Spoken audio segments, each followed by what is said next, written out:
মূলত সাধারণ জনগণ আজকে আপনারা একটি প্রতিবাদ করতে নেমে এসেছেন। এই বৈরী আবহাওয়াতেও ঝড় বৃষ্টি গরম তুফান এত কিছু সহ্য করে আপনারা এখন পর্যন্ত এই আন্দোলনে সংযুক্ত আছেন। সেটার জন্য প্রথমে আমি আমাদের নেতা বাংলাদেশ জাতীয়তাবাদী দলের ভারপ্রাপ্ত চেয়ারম্যান দেশনায়ক জনাব তারেক রহমানের সাথে আমার এই মাত্র আসার সময় কথা হয়েছে। উনি আপনাদেরকে তার অন্তরের অন্তঃস্থল থেকে ধন্যবাদ এবং কৃতজ্ঞতা জানিয়েছেন।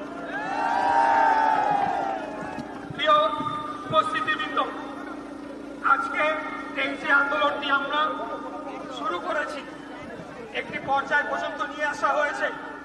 আমি স্পষ্ট করে আপনাদেরকে বলতে চাই, এখানে কোনোদিনও আমার মেয়র হওয়ার, মেয়র শপথ নেওয়ার বা ক্ষমতা গ্রহণ করার উদ্দেশ্য অথবা মূল লক্ষ্য ছিল না।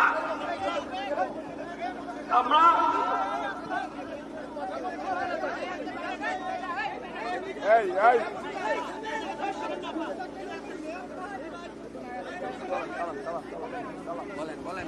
এইখানে আরেকটা আওয়াজ পাইলে কিন্তু আমি এখানে সবাই বের করি। আমি গুরুত্বপূর্ণ বক্তব্য রাখছি ঢাকাবাসীর উদ্দেশ্যে এবং এখানে জাতীয় সকল মিডিয়ার মাধ্যমে দেশবাসীর উদ্দেশ্যে কিছু গুরুত্বপূর্ণ বক্তব্য রাখতে চাচ্ছি। দয়া করে আপনারা মনোযোগ দিয়ে শুনবেন। আজকে যে আন্দোলনটি হচ্ছে সেটি হয়তোবা আমি ইশরাক হোসেন, আমাকে আমার প্রতি বৈষম্য করা হয়েছে। আমি আদালতের রায়ের মাধ্যমে আমি যে মামলাটি করেছিলাম আইন মেনে সেই মামলার রায় পেয়েছি। এখন আইন অনুযায়ী আমার এতদিনের শপথ নিয়ে বসার কথা সেটা দিচ্ছে না। সেটার জন্য হয়তোবা আপনারা অনেকেই মনক্ষুণ্ণ হয়েছেন, এসেছেন। কিন্তু আমি আবারও বলতে চাই, আজকের এই আন্দোলন কোনো এক ব্যক্তির ক্ষমতা অথবা কোনো একটি পদের জন্য লড়াই নয়। আজকের এই লড়াইটি নির্ধারণ করে দিবে যে এই বছর ডিসেম্বর মাসের মধ্যে আমরা আদৌ একটি জাতীয় নির্বাচন, যেখানে জনগণের সুষ্ঠু সঠিক ভোটদানের মাধ্যমে এবং সঠিক গণনা এবং ফলাফল ঘোষণার মাধ্যমে একটি জনগণের সরকার প্রতিষ্ঠা হবে। আজকে যে ঘটনাগুলো ঘটেছে ইতিমধ্যে আমি সবকিছুই মিডিয়ার কাছে বলেছি, আপনারাও দেখেছেন। আমি খুবই সংক্ষিপ্তে আপনাদেরকে পুরো বিষয়টা আজকে বলতে চাই, খুব সংক্ষিপ্তে, কিন্তু আপনাদেরকে বুঝে নিতে হবে। এই মামলাটি করা হয়েছিল 2020 সালের 1 ফেব্রুয়ারি আমার নির্বাচনের 30 দিনের মাথায় 3 মার্চ ইলেকশন কমিশনের যে ট্রাইব্যুনাল সেই আইনটি মেনে করা হয়েছে। দীর্ঘদিন যাবৎ কোনো প্রতিকার পাই নাই, দেশে আইনের শাসন ছিল না। খুনি হাসিনার আত্মীয় মেয়র তাপসকে অবৈধভাবে রাত 1টার সময় জোর করে গ্যাজেট ঘোষণা করে বিজয়ী ঘোষণা করা হয়েছিল। যখন 5টা থেকেই আমরা বিভিন্ন কেন্দ্র থেকে ফলাফল পাচ্ছিলাম, আমি এগিয়েও ছিলাম। 6:15টার দিকে বন্ধ করে দেয়, রাত 1টার দিকে তখন এটা একটা বানোয়াট ফলাফল ঘোষণা করে। সেটাকে অবৈধ চেয়ে আমরা মামলা করেছিলাম এবং পরবর্তীতে সকল সাক্ষী প্রমাণ সবকিছু শুনানি শেষে আদালত কর্তৃক নির্ধারিত হয়েছে যে মামলাটি সঠিক ছিল এবং আমি বিজয়ী প্রার্থী হতে পারি আইন অনুযায়ী। এরপর নির্বাচন কমিশনে পাঠানো হয়। কমিশনের সেখানে বিজ্ঞ আইনজীবীরাও রয়েছে, আমার জানা মতো 7-8 জন ডিস্ট্রিক্ট জজ তারা আইনজীবী প্যানেল হিসেবে কাজ করে থাকেন।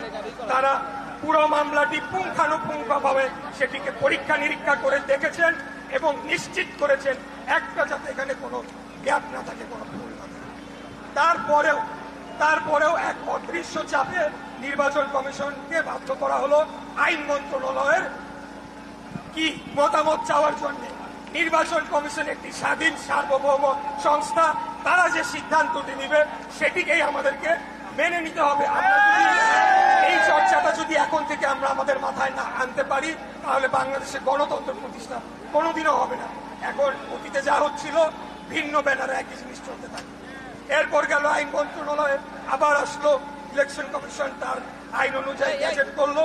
গ্যাজেট করার পর এখন স্থানীয় সরকারের মন্ত্রণালয়ের একমাত্র দায়িত্ব আইন অনুযায়ী কেবলমাত্র প্রধান উপদেষ্টা, মাননীয় প্রধান উপদেষ্টার সাথে আলাপ করে আমার শপথ গ্রহণের অনুষ্ঠান সম্পন্ন করা। এর বাইরে তাদের মতামত দেওয়ার কিছু নাই, কারণ ইতিমধ্যে বোর্ড, নির্বাচন কমিশন, আইন মন্ত্রণালয় হয়ে এই ফাইলটি দিয়েছে। তারা শুধুমাত্র শপথের আয়োজন করবে।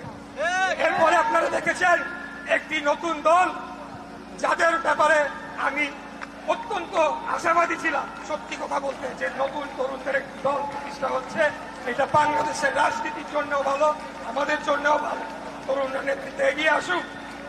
কিন্তু আমরা দেখলাম যে দল গঠন করার পর এই সরকারের মধ্যে তাদের দলের কয়েকজন প্রতিনিধি রয়ে গেল।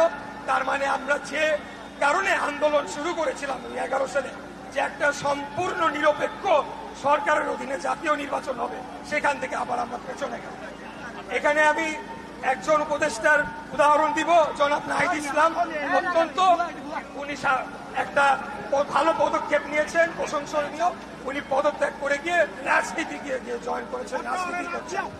কিন্তু বাকি যে দুজন উপদেষ্টা রয়েছে তারা এখনো এই সরকারের ভেতরে রয়েছে এবং তাদেরকে মদত দিচ্ছে আরো দুই একজন উপদেষ্টা, যারা সম্মিলিতভাবে বাংলাদেশ জাতীয়তাবাদী দল আগামীতে যাতে নির্বাচনে না আসতে পারে, ভালো না করতে পারে, রাষ্ট্র ক্ষমতায় না আসতে পারে, আমাদের নেতা দেশে এসে দেশ সংস্কারের যে 31 দফা দিয়েছে সেটাকে বাস্তবায়ন না করতে পারে, সেটার মধ্যে যুক্ত রয়েছে। এখন আমরা আজকে এক মিনিট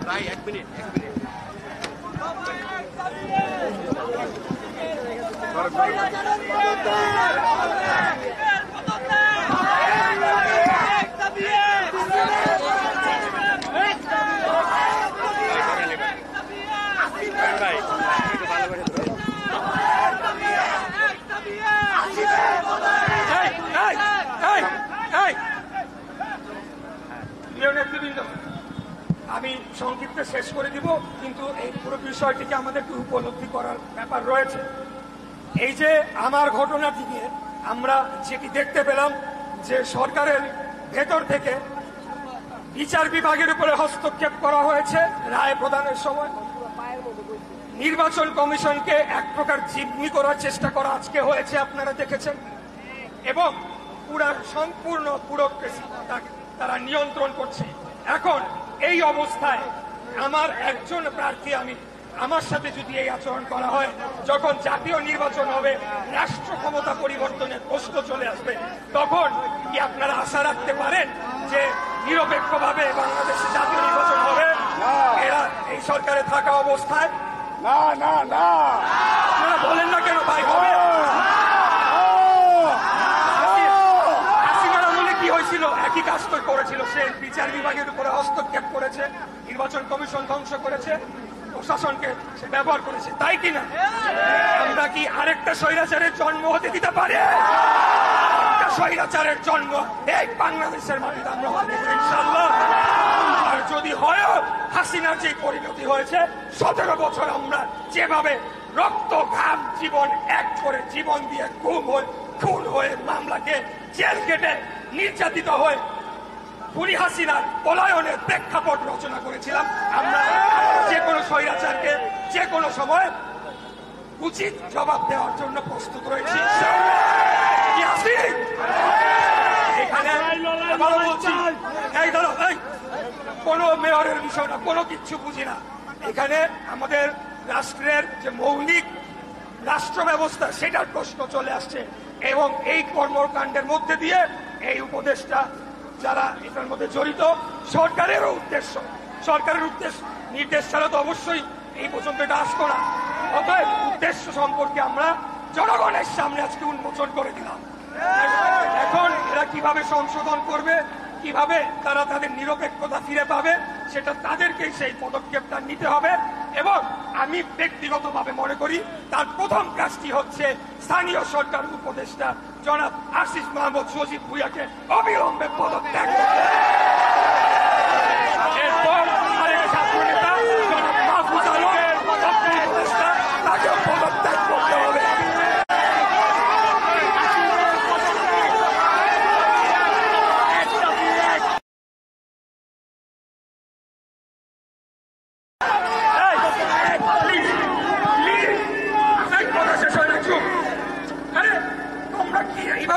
এইভাবে কেন ব্যক্তিগত পর্যায়ে নিয়ে যাচ্ছে? এখানে জনাব দুইজন উপদেষ্টার সাথে আমার ব্যক্তিগত কোনো পরিচয়ও নাই, কোনো শত্রুতাও নাই, বৈরিতাও নাই, কোনো কিচ্ছু নাই। এখানে কেবলমাত্র বাংলাদেশের গণতন্ত্র, বাংলাদেশের জনগণের ভোটের অধিকারের জন্য আজকে আমাকে এই আন্দোলন নিয়ে রাস্তায় নামতে হচ্ছে। আমি ওনাদের শুভকামনা করি। ওনারা পদত্যাগ করে যে রাজনৈতিক দলের তারা সদস্য হয়েছেন বা হতে চান সেখানে গিয়ে সাংগঠনিক রাজনীতি করেন। সরকারের উপরে আর হস্তক্ষেপ চলবে না, এটা আমরা হতে দেব না। এবং আমরা সুনির্দিষ্টভাবে নির্বাচনের রোডম্যাপ চাই। এখন এটা পরিষ্কার হয়ে গিয়েছে। এতদিন যখন আমরা বলতাম নির্বাচন নিয়ে, তখন একটা পক্ষ খুব আমাদের সমালোচনা করত। তারা মনে করতো আমরা ক্ষমতায় যাওয়ার জন্য উদ্গ্রীব হয়ে আছি। কিন্তু আসল ব্যাপারটি হচ্ছে বাংলাদেশ জাতীয়তাবাদী দল কোনো উড়ে এসে জুড়ে বসে কোনো ছোট রাজনৈতিক সংগঠন নয়। বারে বারে রাষ্ট্র পরিচালনা করেছি। আমাদের এই দলের যে বয়স হয়েছে, এখানে যে নেতৃবৃন্দরা রয়েছেন, আমরা বারে বারে রাষ্ট্র ক্ষমতা ছিলাম। আমরা ষড়যন্ত্রগুলা আমাদের নেতৃবৃন্দ বহু আগে থেকে দেখতে পাই এবং এই ধরনের যে ষড়যন্ত্র হতে পারে সেটির আলোকেই কিন্তু বারবার নির্বাচনের কথা বলা হচ্ছিল। এখন সেটা জনগণের কাছে আরো উন্মোচিত হয়ে গেল, সামনে আরো উন্মোচিত হয়েছে। অতএব এখন এই পরিস্থিতির উত্তরণে আমরা আজকে এখানে এই কারণে আসি নাই যে একটা গ্যাঞ্জাম বাঁধাবো, এখন অনেকদিন আন্দোলন হাসিনা তো নাই, কি করা যায়, চলো গিয়ে একটা মারামারি বাধাই দিয়ে আসি, সেটা কিন্তু এখানে সেই উদ্দেশ্যে আমি আসি নাই। আমি এসেছি যে এখানে একটা সমাধান করতে হবে, এমন শান্তিপূর্ণ সমাধান যেখানে সকল গণতন্ত্রী বলা এবং আমাদের সহযোগী আন্দোলনকারী যতগুলো রাজনৈতিক দল ছিল তারা যাতে পাশাপাশি সহ অবস্থান করে তাদের রাজনীতিটা করতে পারে, ক্যাম্পাসে যাতে সহ অবস্থান করতে পারে এবং আলটিমেটলি একটা নির্বাচনের মাধ্যমে সরাসরি প্রত্যক্ষ ভোটের মাধ্যমে জনগণের সরকার প্রতিষ্ঠিত হোক, যারা এসে সংস্কারগুলো দীর্ঘমেয়াদে করবে। এই আশা নিয়ে এই কথাগুলো বলার জন্য আজকে আমি আপনাদের সামনে এসেছি। আমরা বলবো যে আমাদের এখন পেছনে ফেরার কোনো সুযোগ নাই। এখন আমরা রাজনৈতিক দল হিসেবে বিএনপি আমাদেরকে ফসল ঘরে নিয়েই এখান থেকে ফেরত যেতে হবে। যতদিন আমাদের দাবিগুলো মানা হবে আমরা এখান থেকে যাব না। এটা হলো আমাদের শেষ ঘোষণা। সবাই ভালো থাকবেন। খোদাফেজ। বাংলাদেশ জিন্দাবাদ। বাংলাদেশ জাতীয়তাবাদী জাতীয়তাবাদী দল জিন্দাবাদ। শহীদ রাষ্ট্রপতি জিয়া রহমান অমর হোক। দেশনেত্রী বেগম খালেদা জিয়া জিন্দাবাদ। আমাদের প্রান্তীয় নেতা তারেক রহমান জিন্দাবাদ।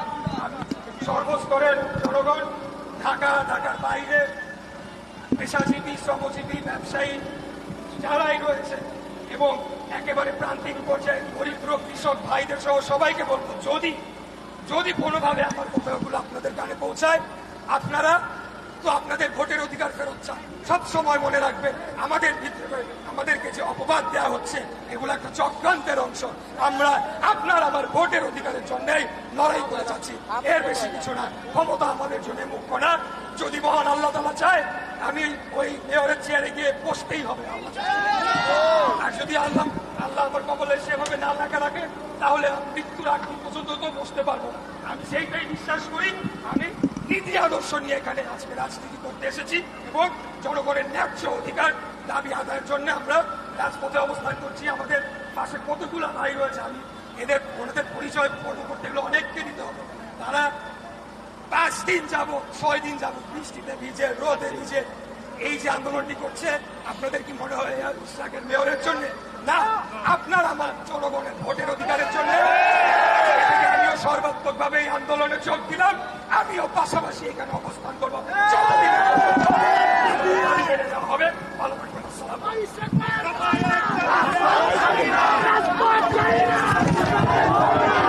আমরা যমুনার স্লোগান দেবো।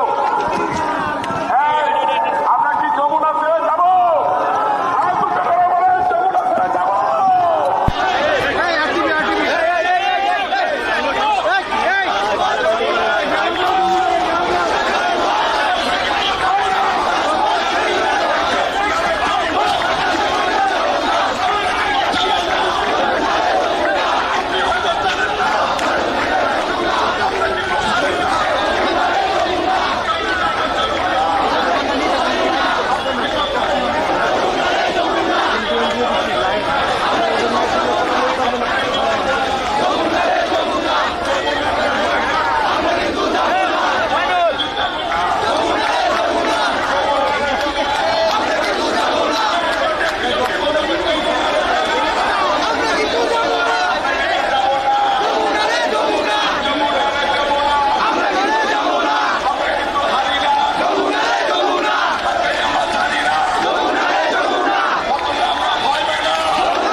জানি না যমুনা রে যমুনা হাতে আমরা জানি না যমুনা রে যমুনা যমুনা রে যমুনা আমরা কিন্তু যাবো না যমুনা রে যমুনা আমরা কিন্তু যাবো না যমুনা রে যমুনা আমরা কিন্তু যাবো না যমুনা রে যমুনা আমরা কিন্তু যাবো না যমুনা রে আমরা কিন্তু যাবো না আমরা কিন্তু যাবো না যমুনা রে যমুনা